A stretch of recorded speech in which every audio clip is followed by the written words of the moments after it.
Beginning today, veterinary clinics are no longer allowed to perform non-urgent procedures. Fox 13's Sydney Glenn checked in on the Humane Society of Utah, where hundreds of animals utilize clinic services each day. Normally, we wouldn't even be allowed to walk into this surgery room. You'd see veterinarians and dogs and cats on the table, but right now, that's just not able to happen.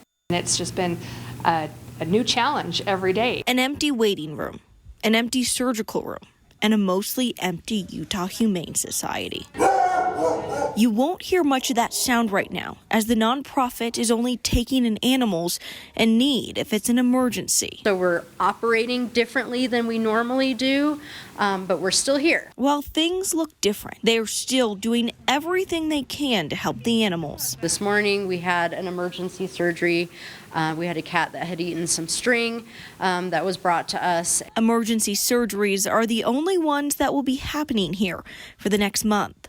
All non-urgent surgeries have come to a stop. They're procedures that it's okay to put those off for a few months, especially in the face of this outbreak where we need to be putting human lives kind of in the forefront. And with less surgery comes less staff.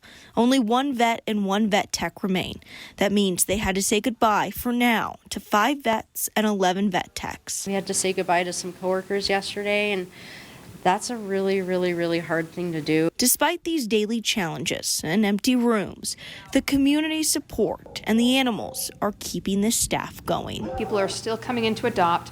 They're more than willing to foster animals in their home, and they're still making donations. Normally, this would be filled with gloves at the Utah Humane Society, but right now members are going through all of their stock to see what they can make available for the human hospital during this time of need. In Murray, Sydney Glenn, Fox 13 News, Utah.